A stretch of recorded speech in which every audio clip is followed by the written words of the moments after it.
This is a Voyescape podcast. You can find all of our travel podcasts from around the world at voyescape.com.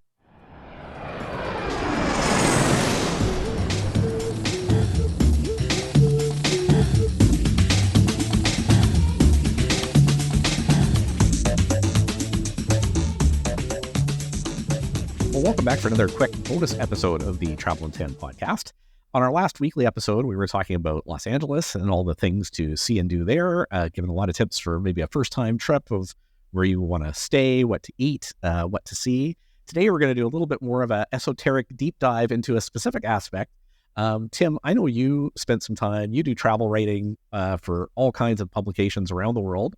I know you were writing not so long ago for an in-flight magazine, and wrote about Michael Connelly, one of your favorite authors, and sort of how his experiences around LA. Can you tell us a little bit about that article and Michael Connelly and his relationship with LA?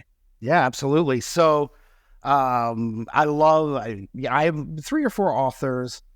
No matter what book they put out, I'm going to buy the book. You know, even if it has bad reviews or whatever, which just Michael Connelly will say, yeah, I don't think he's ever had a bad review, but and he writes 2 primary series. He has standalone books as well. One is The Lincoln Lawyer, which they made a feature film starring Matthew McConaughey, and then it was subsequently turned into, I believe, a Netflix series. And then the other is the Harry Bosch series. So The Lincoln Lawyer is about a defense lawyer, slick defense lawyer who operates out of the back of his Lincoln town car. And then the Harry Bosch series, which is about a Los Angeles detective who is haunted by his own personal demons. And this has also been turned into a television series that I believe is on Amazon Prime called Bosch, very well regarded and very popular.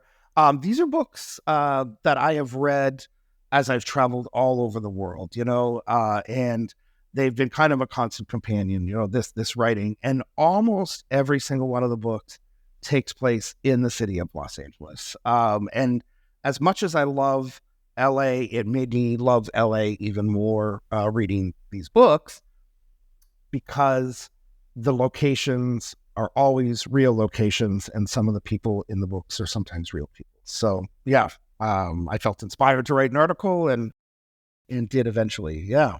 So tell us a bit about the article. Did you get to meet Michael Connelly as part of writing this? That is a very good question. I thought I was going to meet Michael Connelly.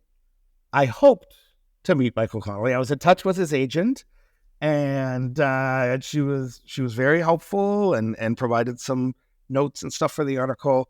But it just didn't work out. And I think maybe it was a timing thing.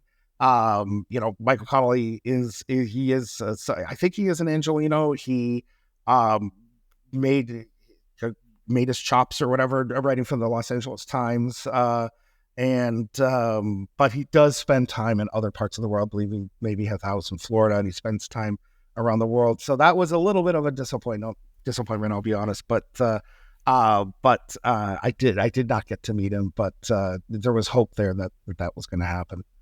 But the premise of the article, so it was essentially sort of what Michael Connelly's LA, like taking you into. Yes. Well, tell me about the premise of the article. What was it? Yeah, exactly. Yeah, it was Michael Connelly's LA. So it took a little convincing to get my editor on board with this, because I think that she thought, I mean, as you said in the intro, it's a little bit esoteric. If you don't read any, if you don't know Michael Connelly at that time, either of the TV series had not begun, so it was just the one movie.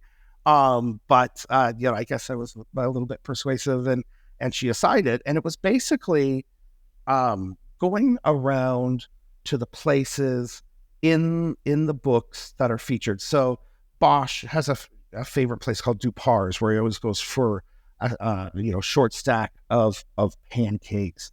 He talks quite a bit about Dantana's in the earlier books, which is a very famous restaurant in West Hollywood.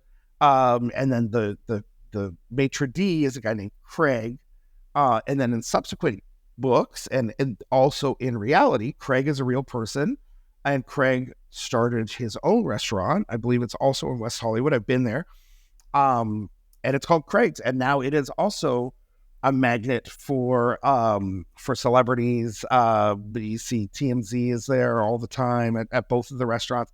And I've dined a couple times at Dantana's and a couple times at Craig's.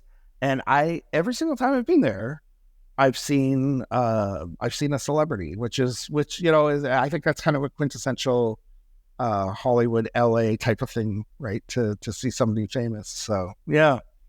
And any other, like, what were the quintessential Michael Connelly experiences in LA? Oh yeah, so he writes a lot about the farmers market. You can tell that he loves the farmers market, and he writes about specific outlets at the farmers market. So every time I go to the farmers market, I look for places. There is also a DuPar's there that he writes about. He talks about, I should know this, I think it's Philippe's, which is a French dip restaurant, one of the oldest restaurants in LA. Went there and had a French dip. I love a French dip anyway, so that was fantastic. And just sort of stepped into this world, you know, whether I was in Buenos Aires or whether I was in Cape Town, you know, reading these stories about Los Angeles, being able to go into these restaurants, being able to go to these places, really brought it to life. And I will say, just looping back a moment to the two Dantana's and Craig's, Dantana's, I think one of the first celebrity sightings I had was there. Not to brag, big star Pat Sajak. So maybe not the cool, you know, he's okay. He's cool in his own way. Pat Sajak, you know, Wheel of Fortune. But I saw him at Dantana's, and then at Craig's, I was actually there once when George Clooney and Deepak Chopra, two very different people, two very different personalities, two very different followings, were both there at the same time. So Michael Connelly experiences, literary experiences in some way, also quintessential LA and celebrity experiences. So it was a lot of fun. It was very fulfilling to be able to follow in his footsteps, and I'm still waiting. I think it's every autumn, so we're getting into autumn now. He releases a new book, so I'm looking forward to reading that new book so I can go to all the places that he talks about in it. Very cool. Well, and I'm sure I would love to read the article. We'll see if we can find a link to it that we'll put in the show notes here. Hopefully people can check it out and dig into a little bit about how you framed up Michael Connelly's LA and some of the things that they might want to experience and see while they're there as well. Absolutely. I've really enjoyed chatting about this, and I encourage everyone to go to their local bookstore and buy a Michael Connelly book because they're very good. So yes. Sounds great. Thanks, Tim. Thanks, David.